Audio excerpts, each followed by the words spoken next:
Bam Adebayo will miss 4 to 6 weeks. We'll talk about what happens next, what Miami's options are, how the team will recover, and if their chances at making the playoffs continue strongly. We'll break down everything about the Bam Adebayo news here on Locked On Heat.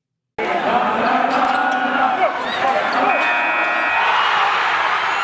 are Locked On Heat, your daily Miami Heat podcast. Part of the Locked On Podcast Network, your team every day.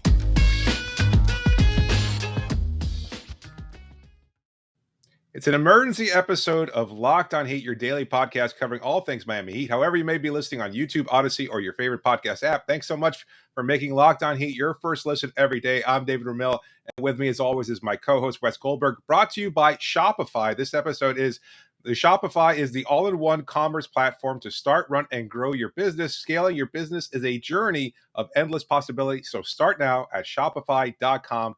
Locked On NBA. Wes, hours away from the tip-off against the Cleveland Cavaliers, we were informed that Bam Adebayo, after sustaining an injury against the Denver Nuggets, would be having surgery for a torn ulnar collateral ligament in his right thumb. He will undergo surgery this weekend, and a timetable on his return will be provided post-surgery. We found out since then that the approximate timetable is 4 to 6 weeks. What a crushing blow for the Miami Heat. Yeah, 4 to 6 weeks is typical of this injury. You could just do a Google search. You could find all the Harvard medical documents and all that kind of stuff. 4 to 6 weeks is about right. But 6 weeks is, I think that's what we have to prepare for, right? And you say the word crushing. It could be. This could be crushing. This has the potential to be a season-altering type of injury for Miami, not because they're not going to make the playoffs or something because they're missing Bam for 15 to 20 games, which is ultimately what this is going to look like.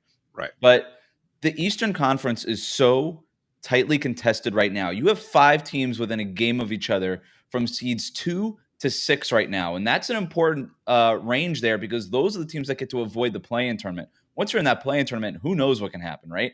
The goal for Miami now should be treading water, trying to stay somewhere around 500, trying to stay at least in that 2 to 6 range. Because right now, as we're recording this, they're tied for the third best record in the Eastern Conference. Conference with the Wizards and with the Bucks. They're a game behind or a half game behind Chicago for the number 2 seed.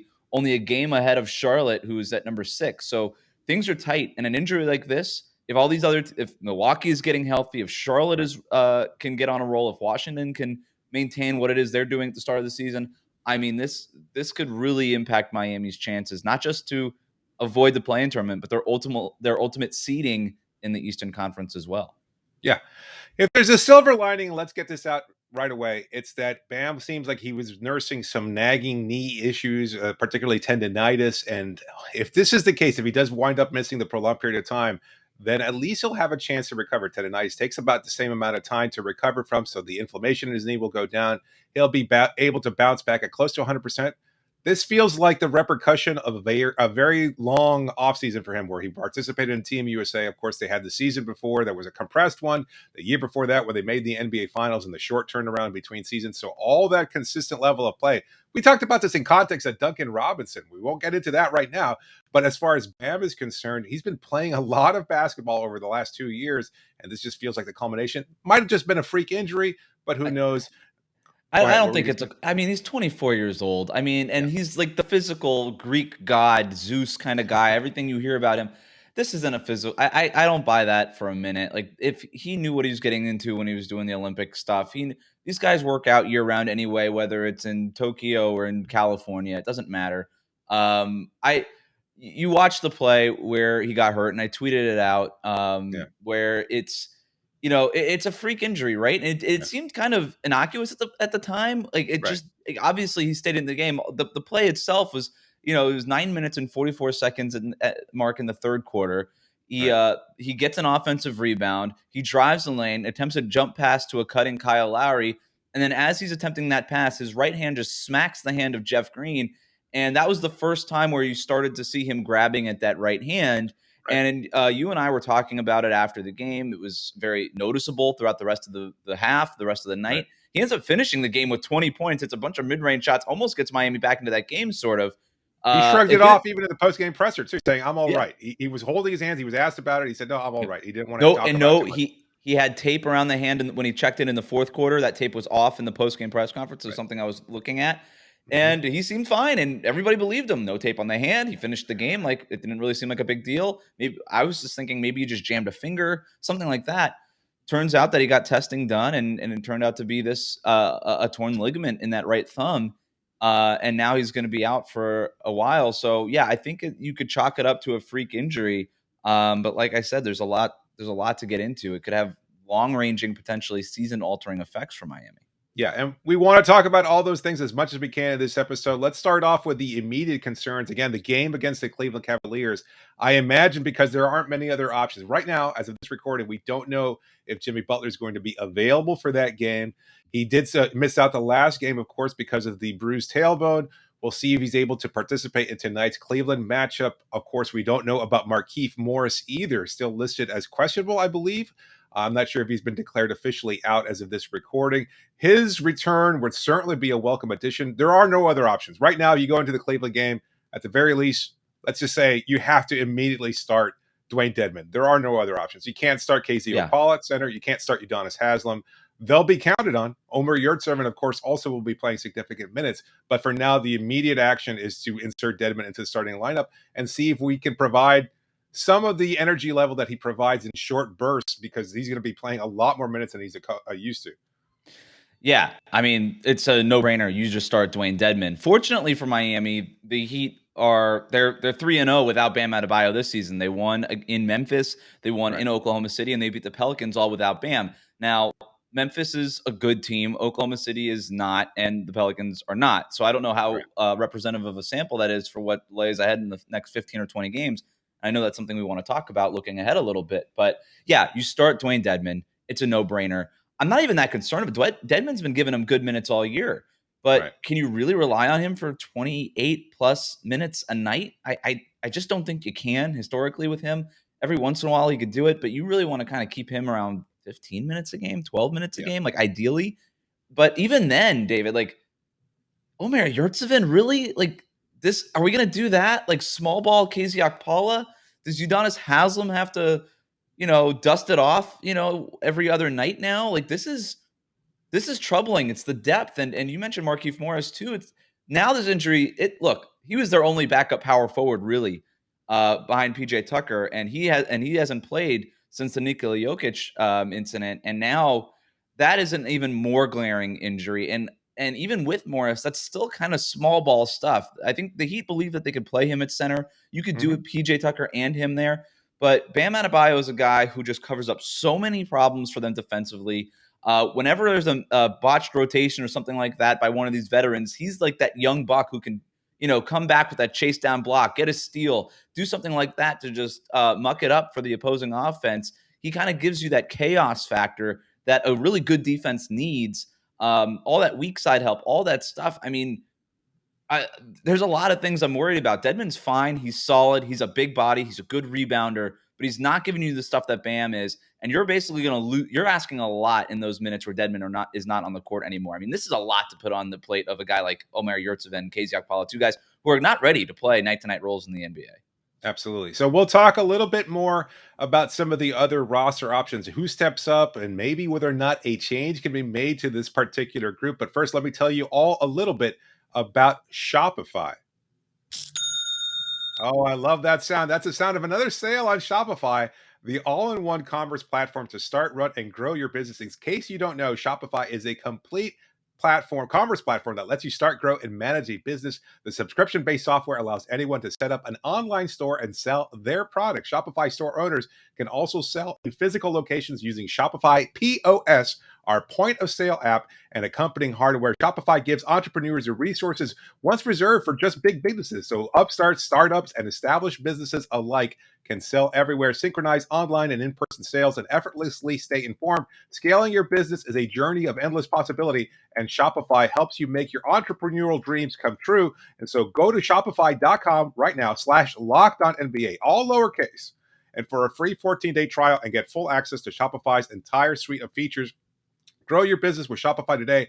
Go to shopify.com /LockedOnNBA right now. That's shopify.com /LockedOnNBA. Do you know why free trials renew without your consent? It's a business scam out to get you. Don't let greedy corporations pocket your money. Download Truebill and take control of your subscriptions. Truebill is the new app that helps you identify and stop paying for subscriptions you don't need, want, or simply forgot about. On average, people save up to $720 a year using Truebill because companies make subscriptions hard to cancel. Truebill makes it incredibly simple. Just link your accounts and Truebill will cancel your unwanted subscriptions in one tap. And your Truebill concierge is there when you need them to cancel unwanted subscriptions so you don't have to. Truebill has over 2 million users and has helped save them over $100 million. So don't fall for subscription scams. Start canceling today at truebill.com/LockedOnNBA. Go right now to truebill.com/LockedOnNBA. It could save you thousands a year. That's truebill.com/LockedOnNBA.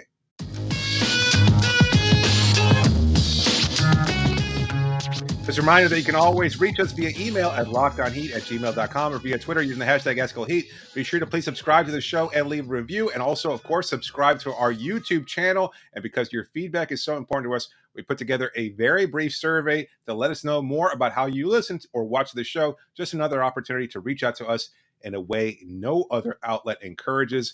We're here talking about the Bam Adebayo move and, well, the surgery, actually, where he's going to be missing at least 4 to 6 weeks. And we were talking a little bit about the break, about Dwayne Dedmon, what he provides. At the very least, Miami's going to have to shift their defensive coverages, right? We assume that they're probably going to incorporate a lot more drop coverage.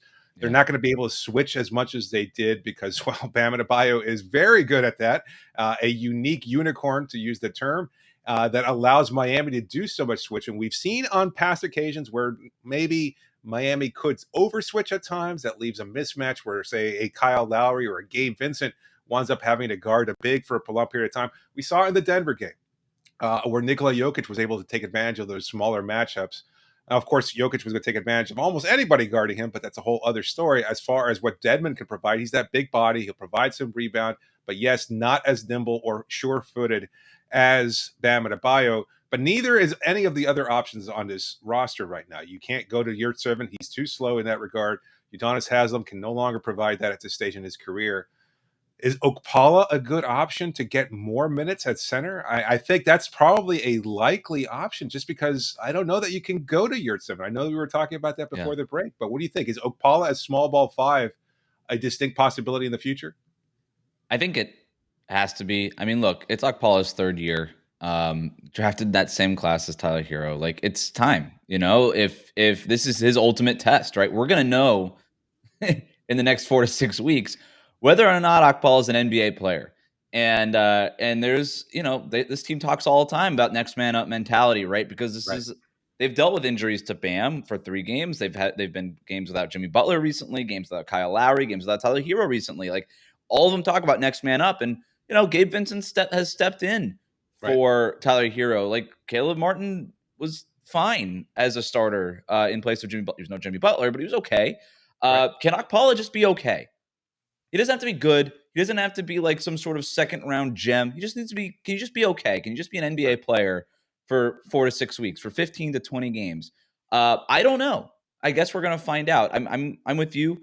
There are gonna be minutes where they have to go to Yurtseven. He's a bigger body. They're gonna have to do it. They probably will go drop with Dedmon. I could see them going to zone quite a bit, especially with Okpala in there. Good point. I can see them going PJ Tucker at center in minutes and just going super small. If Jimmy Butler is available, you can play him at power forward. You can play Duncan Robinson at a forward spot. Like, there's ways that they can maneuver this. They're gonna, we know that Eric Spoelstra is gonna go to all. It's not gonna just be one thing with him. It's not gonna be one defensive look. It's gonna be some drop. It's gonna be some switching. It's gonna be some zone here and there. We might see some new versions of the zone, David. I think that's quite possible. But you make a good point that I want to kind of circle back to about how maybe they got caught over switching a little bit. And I think with Bam, you hear this all the time offensively. You always build your system around your best player. It's the same is true for the most part defensively. And Bam is really great at switching, and you want to lean into and he's their best defensive player. It's him and Jimmy Butler. They're both really great man-to-man, but they can also switch and guard positions 1 through 5 for the most part. Right. And so that's why you kind of build that system to switch the way it does with Bam. Without him, maybe you do see some more man-to-man stuff, particularly on the perimeter. Right now, you've got a little bit more Jimmy Butler just taking out a dude. Maybe Kyle Lowry just sticks to the opposing point guard every single night. That could be helpful, especially on the perimeter, especially in limiting threes. I mean, I think we could see a little bit more of that kind of stuff, fighting over screens and doing that kind of stuff. Trying to search for a silver lining here, David. Maybe that's it. But it's going to take everybody. It's going to take all. It's not going to be just Edmund, Okpala. It's going to take all 5 guys playing defense at a better level than they have already this season, when they've been one of the best 5 defenses in the league, to make up for the loss of Bam. And we should mention, and this is probably something that should be obvious, and I know we've mentioned it before, Bam makes everybody else's job so easy. You know, all those passes that Jimmy Butler can intercept with such ease, a lot of that has to do with the fact that he's got this back line of Bam Adebayo that can force somebody, a guard or somebody else, into a bad pass. That won't be an option anymore. Unfortunately, without Adebayo, I'm not sure who steps up in that regard. Maybe somebody else will find an opportunity there, but at the same time, we're going to have to see Jimmy probably playing less of that kind of cornerback type mentality where he can break up a pass or something like that. He's not going to be able to have that kind of range, the luxury that Bam affords. But this is all defensively. Offensively, okay, I'm sorry, you had another point. No, there's a ripple effect that I think you're getting to there. Right. Is that, now there's fewer transition opportunities if that's the case, right? You got to be a little bit more conservative defensively. Right. The Heat have had a hard time in the half court. Right. Sometimes. Absolutely. Yeah. And look, and that's all of the defensive end of things. Offensively, who steps up for Bam Adebayo's absence? The obvious answer is the 2 other stars on this team, and maybe Tyler Herro as well as the third tertiary type star now with Bam gone. They all have to step up. Like, the scoring load has to increase commensurately across the board. Everybody has to be able to provide those 19 points per game that Bam provides, not to mention the gang rebounding, the defense, and everything else. But scoring wise, the playmaking is going to go through Jimmy and Kyle, which might work in short bursts here and there, but you always want to have the advantages that an Adebayo and his playmaking provides. As far as the scoring load, again, Jimmy and Kyle have to do more. This is why you have them on the roster. We've criticized Lowry in the past, not us necessarily, but in general, he's struggled at times there. There's been times where he's been not necessarily passive, but also not quite as aggressive and not knocking down the 3-point shot. He has to step up, and Tyler Herro will probably take on a much larger load as well, even larger than he's already been. As far as anybody else, I mean, PJ Tucker, maybe Marquis Morris can provide an added burst here and there, but I mean, it's something that everybody has to shoulder. That's just the bottom line. You run your offense through Bam Adebayo, and all of a sudden now with him gone, somebody has to find a way to step up, and it has to be everybody. That's just absolutely how it has to play out. Yeah. I'm less worried about things offensively, just because I'm so worried about things defensively, I guess. Sure. But Jimmy Butler has showed at times when he needs to step up this year, he can. And he goes out and scores 29 points, 32 points, and things like that. I think we see a lot more of that Jimmy Butler. If he's not spending all of his time jumping passing lanes on defense, I think we get just a much more. He just takes that aggression and just moves it towards the offensive end. And I could see that happening. Tyler Herro, he's going to continue to be your leading 6th man of the year here. I'm mostly concerned about Duncan Robinson, because we just did a whole podcast about how do you get Duncan Robinson out of this slump. And I think one of the things we talk a lot about is just, get him more involved with Bam Adebayo, that Bam Adebayo dribble handoff. I mean, that's still a big chunk of his shots. And look, I've watched every single 3-pointer Duncan Robinson has taken this year. There's a little bit of a hitch in his shooting motion, something like that. I'm not a shot doctor. I don't know all that stuff, but the looks that he's getting are makeable, and a lot of them are off that Bam dribble handoff and all that kind of stuff. If that's no longer there, now Duncan Robinson's job just got a little bit harder, and that slump maybe getting a little bit harder to snap out of.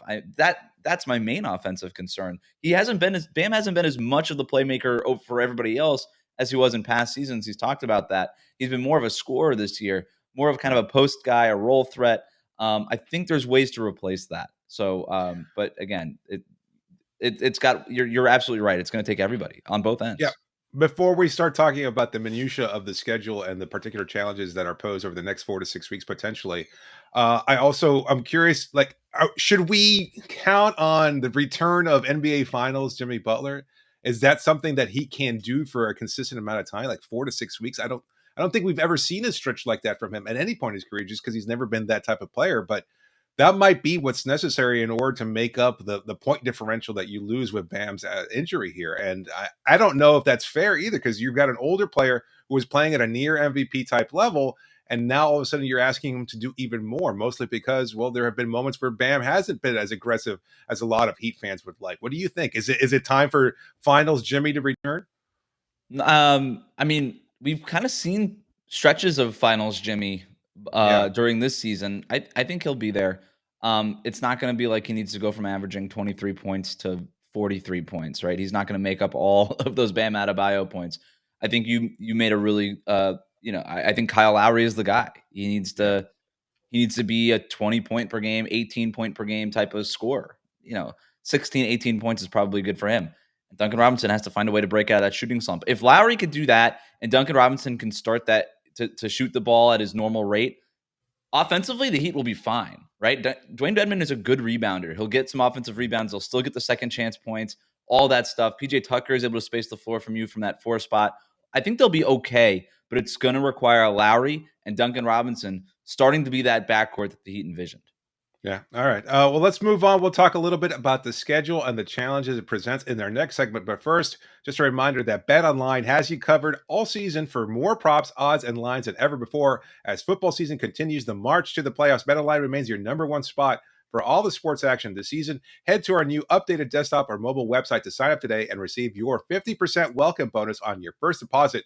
Just use our promo code LOCKEDON to receive your bonus from basketball, football, NHL, boxing, and your favorite Vegas casino games. Don't wait to take advantage of all the amazing offers available for the 2021 season. BetOnline is the fastest and easiest way to bet on all your favorite sports. BetOnline, where the game starts. Thanks again for making Locked On Heat your first listen every day. We're breaking down the Bam Adebayo injury and the impact to the Miami Heat. Of course, we're looking at the potential impact to the playoffs. But I think if we're stepping out just a little bit larger before we get into the schedule just a little bit, can the Heat make any kind of roster moves? I know a lot of people are already saying, well, look, the Milwaukee Bucks just added DeMarcus Cousins. Is there anybody else out there that Miami can bring in? Maybe a Micah Potter from the Sioux Falls Skyforce. And I don't know about you, Wes, but personally, I don't think there's any options. I think right now, as we mentioned before, you've got Okpala on the roster. This is time to put up or shut up for him. He has a roster spot. This is his opportunity to prove something. You've got the veteran, grizzled nature of Udonis Haslem for a couple minutes here and there. You've got the potential of Omer Yurtseven. Hopefully, Marquis Morris comes back at some point soon. Otherwise, can Miami sign anybody to like a 10-day contract? Is it time to, as we've asked this before in a recent mailbag episode, should you bring in Myers Leonard? I mean, this is a guy who has some familiarity with the Heat system. You assume he's probably in good shape, but not necessarily game shape. That seems like a risky move. I just don't know that there's anybody else, maybe a Greg Monroe, a name that's been linked to Miami in the past because he's worked out in Miami. That's another big body. Is he 40? Like, no, he's actually really young. I think he's much younger than Kyle Lowry, actually. I think he's like 29, 30. No kidding. wow. Yeah, I think. Yeah. No, I have a couple other names. Myers Leonard right. is one of them. All right, let's do it. I you have to bring somebody in. You have to. I'm sorry, Mickey Arison. I know it's been a tough couple of years for cruise lines. I don't care. Pay the luxury tax. Shell it out. You're an NBA owner. This is the job. If you wanted to be in a more lucrative industry, you didn't have to own an NBA team, right? Like, this is what comes with it. You still, just because Bam's out 4 to 6 weeks does not mean your season is over. This is not that kind of injury, and you owe it to this organization, to the fans, and to these players that to do what you can to maximize this season. And part of that is going to be, sorry, luxury tax, we're going into it. Right. We're doing it. I know there's repeater tax stuff and all that. I don't want to hear it, Mickey. Right. You got to do it. You have to do it. Let's dispel any possibility of tanking or anything like that. This team would never do it. Not under these circumstances, certainly, but absolutely not. No, they're not going to even entertain that as an option. Time to chase. It's time to chase. Chase your money. It's time to chase. And you bring in Kyle Lowry. You've got Jimmy Butler at his peak. You take advantage of this time. You can't afford to punt this season away, even if you miss 6 weeks. Even if you go 0-20 over the next 6 weeks, you're still making a push for the playoffs no matter what. You're not getting the 1 seed while Bam is out, but you could stay right where you're at. And I think going and getting a veteran body, and maybe it's a little, I don't know who it is. I got to, again, I'll get to my names here in a minute, but just do it. Bring them in for workouts. Start the process yesterday. Right. I know that you when it comes to signing a guy on the minimum, you've got that you got the open 15th roster spot. This is why you have it. I know that, with prorated minimums and things like that, you can wait until March to sign a guy and stay under the tax, and that's what's been talked about, especially in regards to maybe promoting Caleb Martin to the 15-man roster. Yep. Throw all that out the garbage, crumble it Yeah. up. It's not an option anymore. Fill the 15th spot this week. You have to do it. Start bringing in guys. I would look at Aaron Baines. He was just in the NBA last year. I would look at Aaron Baines. I would look at Jaleel Okafor as far as another guy who works out in Miami. He's local. Myers Leonard, just do it. I think Micah Potter is an interesting name. See what's going on in Sioux Falls. Look around the G League. It doesn't have to be just from Sioux Falls. Like, there's not a whole lot of centers in the G League. But that's where you found Hassan Whiteside a few years ago. So you just got to do it. You got to start doing the work right now. And if they don't fill this 15th roster spot, I really think that fans should be upset with Mickey Harrison, because the only reason they wouldn't do it is because of the luxury tax. And I just don't want to hear it anymore. Right. And look, again, to reiterate, you cannot sacrifice this season. So who is the ideal player? Like, we talk about what Bam provides, obviously size, rebounding, playmaking, scoring. You're not getting all that. You look at who's going to be replacing him, most likely Dwayne Dedmon, a bigger body who can stretch the floor, etc. But who is the right guy? Is it just a rebounding body? Like, in that sense, maybe Okafor would be a great fit there. A guy like Greg Monroe, who I just checked, is only 31 years old. Maybe that's an option as well. I mean, who in your vision is like not a name, but who is the type of player that would work best as far as what you're requiring of him over the next 4 to 6 weeks? A rebounder. I mean, you just look at the formula that Miami has been working under this entire season. You're not going to find Bam in free agency. There's a reason Bam is one of one, right? He's a unicorn type of player. But your formula this year is play really good defense, get a bunch of rebounds, score 100 points on offense. And by the way, with the Warriors failing to score 100 points last night against the Suns, I believe the Heat have the longest active streak of games with 100 or more points scored in a row. And I think it's 14 or 15 games. So I'm less worried about things offensively, but defensively, I just think you need a big body, because outside of Dedmon, you're asking String Bean Okpala and to be a center, and then Omar Yurtseven to know what position to be in. I just think you need a really big veteran type of person who's played many years in the NBA who can rebound the ball for you.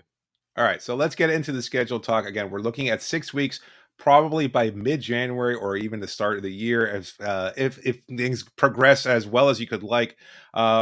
You've got some key matchups. Obviously, you play the Bucks, you play the Cavs, but you also got some games, that are eminently winnable against the Detroit Pistons, the Orlando Magic. You play each of those twice over that span. There's some tough games, but some easy ones. What's Miami's goal? Is it just to kind of figure things out? You said that they just had to kind of hang over the next 20 games, assuming that's the worst case scenario. They're 13-8 right now over 20 games. Kind of go 13-7. Is that realistic? Is that the goal? I mean, obviously the goal is to win 20 games, but that doesn't seem very possible. And given that, then is it just shoot for 10-10? Is 500 an acceptable mark at this point in time?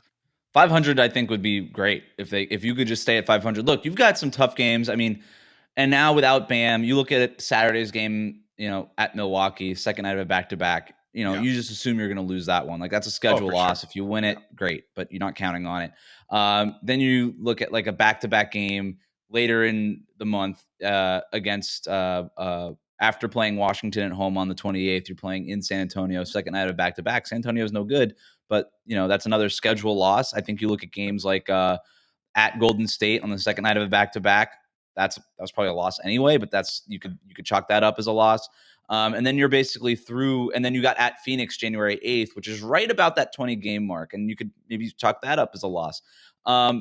Aside from those games, I think still without Bam, the other games are all winnable, right? There's tough games coming up against Chicago at home, at Philadelphia. You can go through it, but those are the games that I would just be like, all right, put that down as an L. I think 13-7 is realistic. I think 10-10 should be the goal. And if you reach that 13-7, great. 10-10 would get you 23-18 by the time you're halfway through the year. That's not awful in the Eastern Conference. But and like I said, the Heat have been 3-0 without Bam this year. But my main concern is just surviving those minutes when Dedmon now is off the floor. I keep going back to it. I don't know. 10-10 to looking at the schedule now, I didn't even realize it. On December 31st, they kick off a 6-game road trip against the Houston Rockets. Then they go to Sacramento, Golden State, Portland, Phoenix, and Atlanta. So you assume, as we've seen in the past, that Bam's probably not going, even if he accelerates the timeline significantly, he's ready by almost the start of the new year. He's not likely to join the team on the road for those 5 games. Like, he's No. probably going to stay, rehab, finish up, get healthy, etc. So as We're much as looking we'd at either all, late December or mid-January. yeah, That's that 4 to 6 week window. right, exactly. So we just have to consider. Let's assume. I think it's probably fair that assuming. I mean, unless a miracle happens, he's probably not going to come back in time until the end of that road trip in mid January. And so Miami just has to find a way to figure it out. And like you said, add some kind of player. I'm not sure. I think we talked about all the different possibilities. Adding somebody to Yeah. the roster. What happens offensively? What happens defensively? Is there anything that I'm missing out? Because I mean, we're recording this less than an hour after we found out about the news, so we're kind of taken aback. But we want to provide a quick update and a quick reaction pod to the loss of Bam Adebayo. Is there something that maybe I've overlooked here? If there is, I've overlooked it as well, and like we've got 4 to 6 weeks to carve into this, so I'm sure we'll touch on it at some point. Yeah, absolutely. So we'll see what happens. We'll have another recap of Miami's game against the Cleveland Cavaliers from the FTX Arena. Hopefully that finds a way. Miami finds a way to win that game and gets good minutes from some of the contributors. We'll see. It'll set the template for how this team moves forward. We've seen in the past, even this season, where a key player has been out and kind of throws everything off kilter. We saw when Kyle was out for one game early in the season, they lost that game against the Indiana Pacers. When Jimmy Butler was hurt against the Los Angeles Lakers in the first quarter of that game, they kind of lost their identity. They're going into this matchup against the Cavaliers knowing Bam's not going to be available again for likely 6 weeks. How they respond is a huge thing to consider, and we'll have all of that information for you again after that game in a full recap. But thanks so much for joining us today, again, for making Locked On Heat your first listen every day. Make sure to please subscribe to our channel on YouTube and to always follow us wherever you get podcasts. Every episode is free and available to you whenever we're done recording. And of course, make sure to check out Locked On Bets, your daily one-stop shop for all your gambling needs. Locked On Bets is hosted by your boy Q with expert analysis and insight from Lee Sterling. This is David Ramil signing off for now. Thanks so much for joining me, Wes. Happy Hanukkah, everybody.